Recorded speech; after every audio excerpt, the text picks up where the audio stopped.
My name is Austin Meek. I'm the host of Downtown Depot.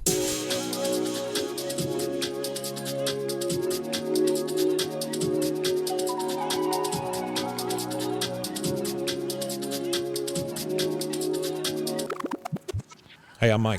Welcome to Podcast Diaries. These are the stories of podcasters who feel alone, just like you.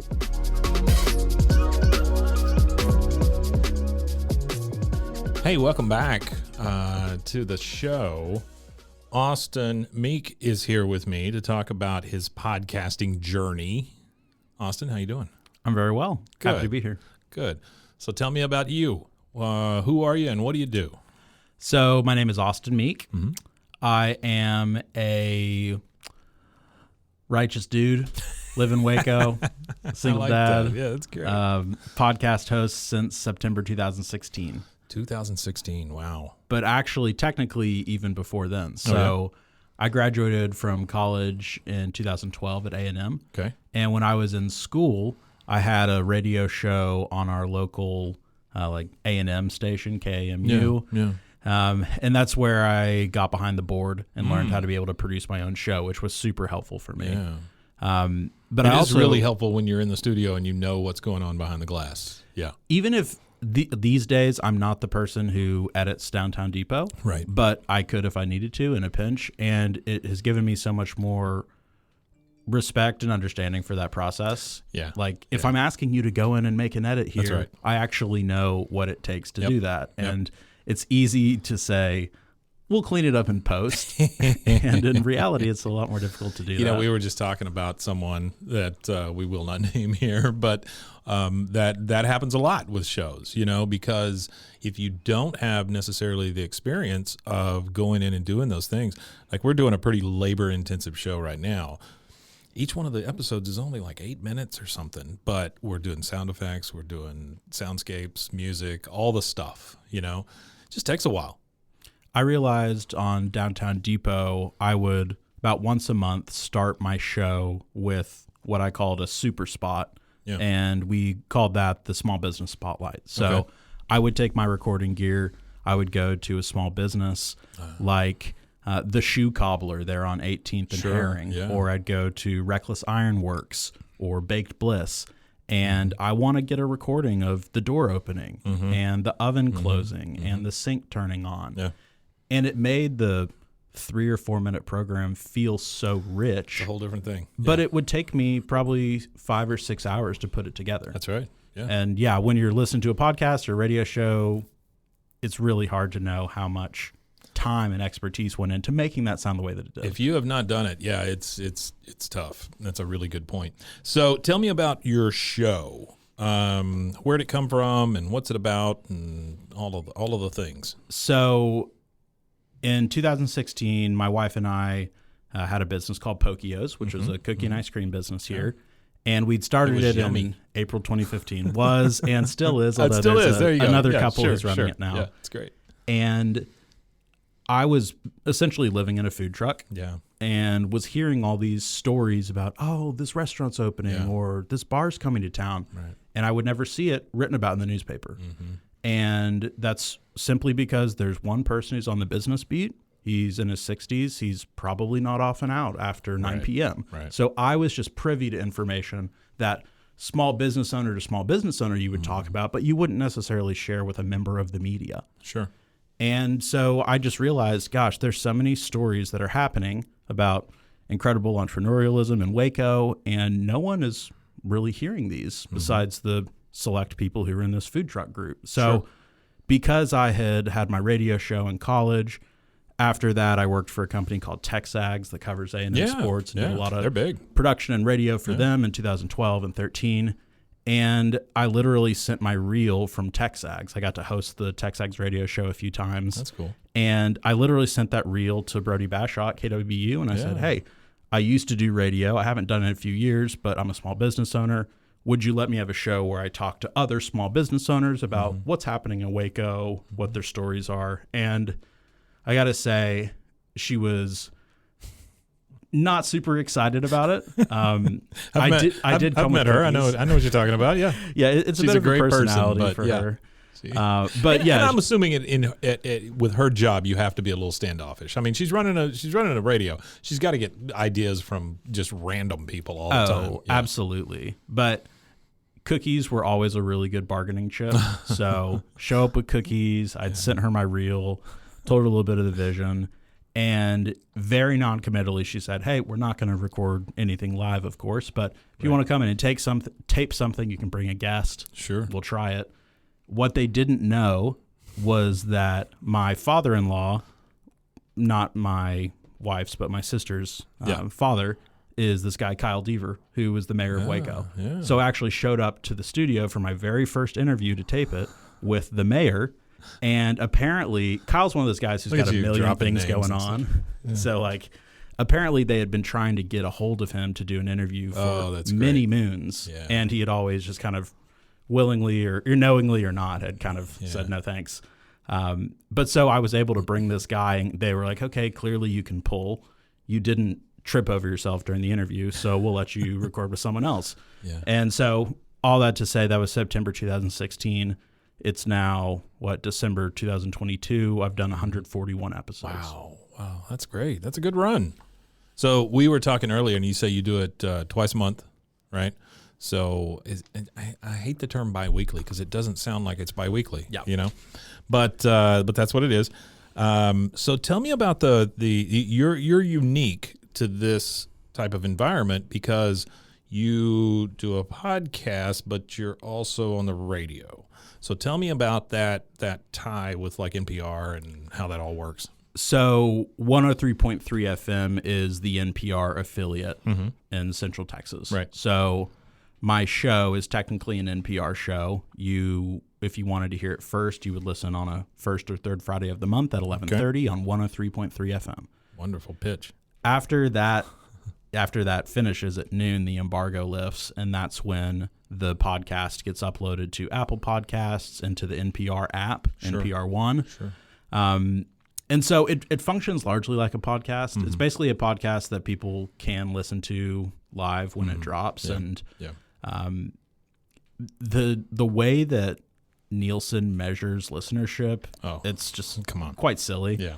And Waco itself is what's considered a diary market. So literally for Nielsen to know how many listeners are here, they're going to send random people in your community pieces of paper and they asking them to fill it out. That's crazy. But so it's a little bit difficult for me to know exactly how many listeners I have. But what I do know is that the time slot that I have, which is Fridays at 11:30, on average there are between 16 and 20,000 listeners of 103.3 at that stage. So I always tell myself, if it's just my mom and my grandma, that's enough for me. Like I want to go have a great conversation. I think that's going to be on every podcaster's tombstone, right? I mean, that's the whole thing. If my mom and grandma listen, that's wonderful. That's great. That's all I'm looking for. That should be the rationale. Yeah, it really should. So many people come into starting a podcast as if it's a monetization event, and it might well be for you. Absolutely, sure. I wonder what the statistics are of people who make more than $5,000 a year on advertising revenue, $600 a year. I mean, very, very little. So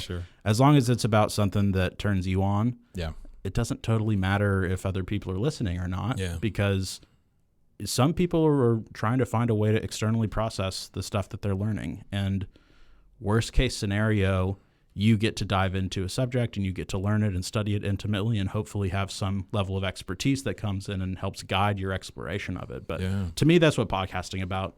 It's not about trying to make money off of it. It's trying to just be a celebrity and make money. Just like commemorate moments and use this interesting medium to do that. I think it's very good at that. And, you having said that, let me ask you, what is your personal motivation to keep doing this?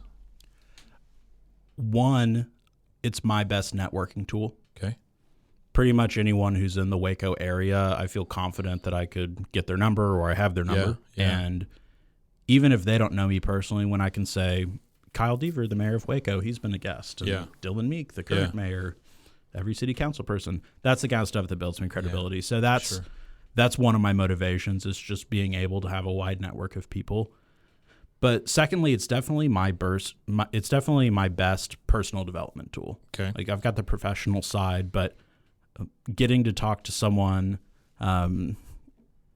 Like, there's this guy, Dave Ennis. Yeah. So Dave Ennis, he was Restless Heart. He was in a band called Restless Heart, exactly. And I interviewed him last week on KWBU, and this guy, his band was nominated for multiple Grammys. Yeah. He's played the Grand Ole Opry where I was last month. They were huge in the 80s. Huge. And just the getting to ask this guy, what was your process? What was it like writing a song? Yeah.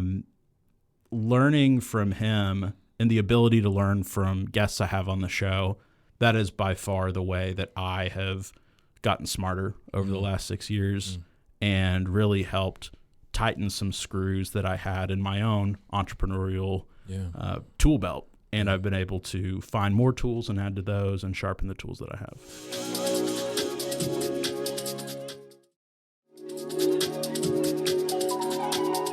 This does seem like kind of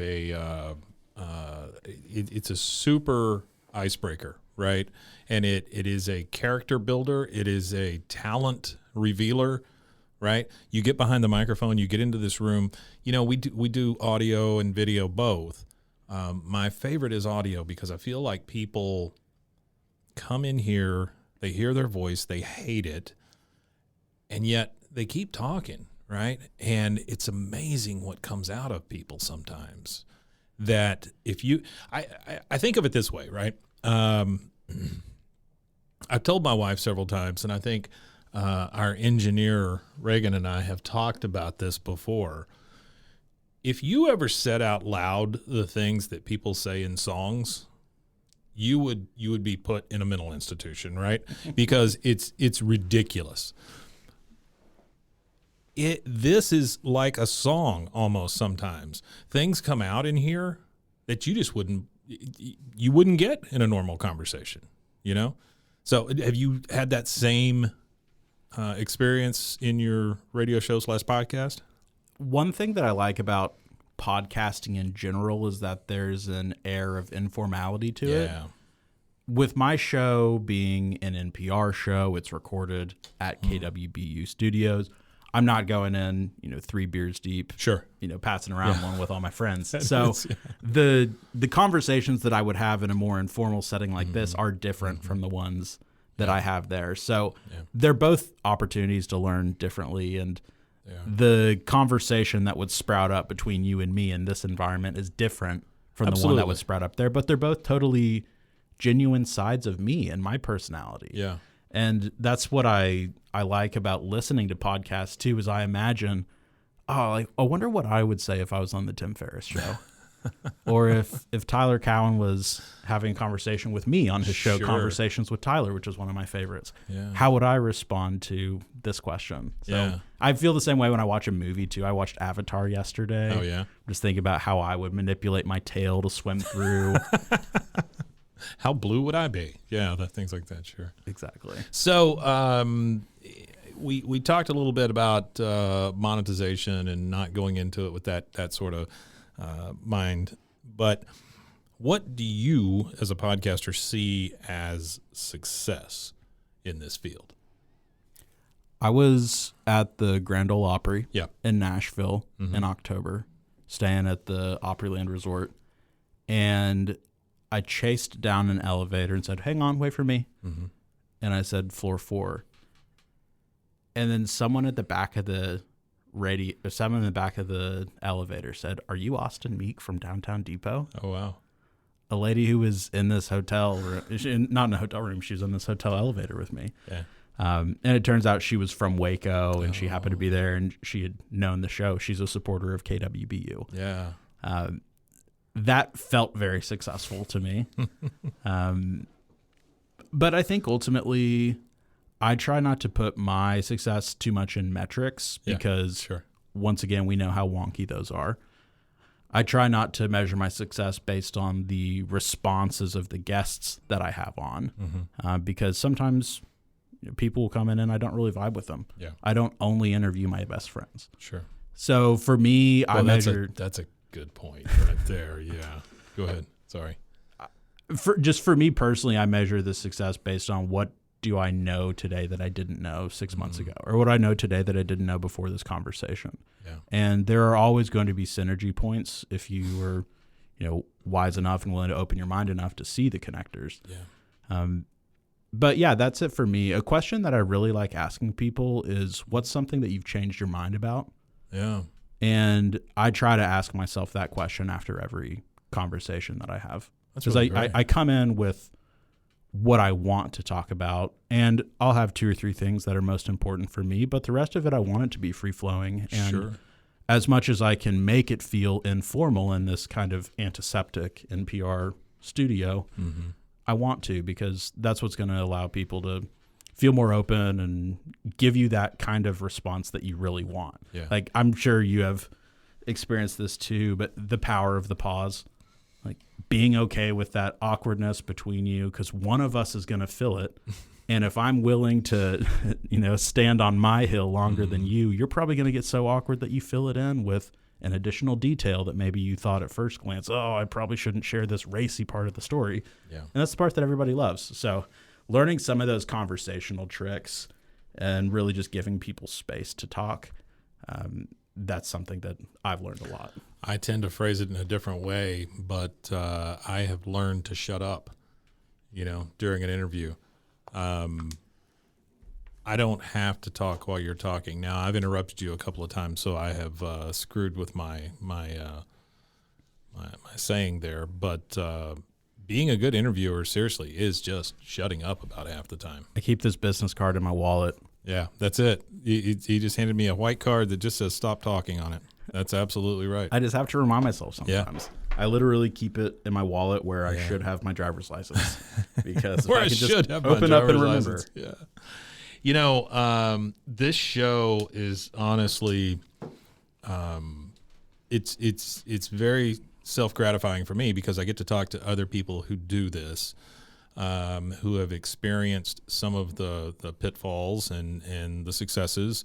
But there's something about just getting people in a room that have had the same experiences, right? I mean, that's a huge deal. So how often does that happen to you? Like, whenever you're interviewing somebody, like, let's say the mayor. Say the mayor wasn't related to you. What's the commonality? What's the bridge that you find sometimes? Is it just being a human? For me, it's being a Wacoan. Yeah. That's all it really is on my show. The first question that I ask any guest is, what's your Waco history? How'd you end up here? And for some people, Mike, that'll be a 15-second question. For other people, that'll be the first 5 or 6 minutes of the show. Yeah. And that tells me a lot about how I want to direct the rest of my questions based on how you answered this one when we got to the first gate. I literally have 6 questions on my phone here that I've written down, and they are by no means any. Honestly, I don't use most of them during the interview, because according to how the first couple go, that's how the interview is going to go, and it is super interesting to talk to you, because you and I have not talked a ton. We've seen each other and we know each other through things and stuff like that, and through other people. But I have listened to your show, and I do enjoy your style, because it's very calming. It's very NPR. And I don't know if that's something that you have crafted or not, but you do a great job, and I just want to tell you how much I appreciate you coming by, and how much I appreciate you reaching out to me when I put out the stupid post that said I want to talk to people. Totally. If I can prevent anyone from starting an a podcast. ill-fated podcast that you're probably going to regret, yeah, I would be happy to. Yeah, it's just I do think that podcasting over the last 10 years, 8 years has been one of the most interesting things happening. Yeah. Because I think about, what if there were podcasts in the 1940s and I could have heard like Winston Churchill going on someone's podcast and actually giving his unfiltered thoughts on, like, I know how you felt about the Allies and I knew how you felt about the Nazis.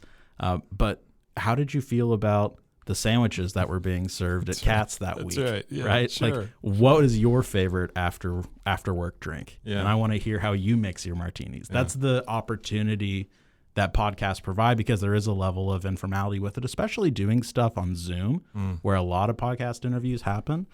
You're just willing to say things when you're in the comfort of your own bedroom that you wouldn't say if you were in a more formalized studio situation. So I just think that the upside for podcasting is so wide because we're going to get to know these personalities in ways that ordinarily wouldn't have been able to. I just wish the Zoom audio was better.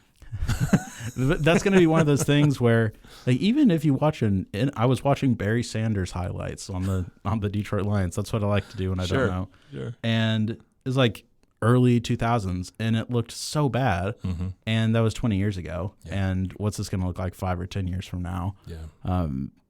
That the issues with Zoom on podcasts are clearly real, but we're not going to have to deal with those. And at one point, we'll probably look back with some nostalgia. Yeah, that's true. It's just like the VHS effect on things, right? I mean, you now we go out and buy a filter. We could put it in Premiere to make it look like a VHS tape. Is screw it up, you know. Okay, last question. If knowing what you know now and using your experiences that you've had over the last few years doing this show, if you could start a brand new show, what would that show be? I would love to have a Joe Rogan style show. Okay. Where you have built up enough credibility as a host that people are willing to listen to you talk to someone about archaeology, then another person about underwater breathing techniques, and then another person about baseball history books. I just like a bunch of different things, and that's one of the tough things about Downtown Depot is that I feel a little bit regulated in some ways to keep this germane to Waco and specifically downtown Waco and specifically business in the Waco area. But as I've gotten older and matured with the show, I have expanded it to be a bit more cultural, and I'll have, you know, someone who comes on and they're the head of the Waco Pride Alliance or something like that, right? Something that's not explicitly business. And I get some comments from people who say, hey, kind of stick to your lane, like stick to sports, as they told LeBron. And so I have some people who say, hey, I'm really looking for hard business news. And I have companies in Austin and Dallas who listen to Downtown Depot because they want to know what's going on in the Waco process. Yeah. And so I want to respect that because there's so much business news that needs to be shared.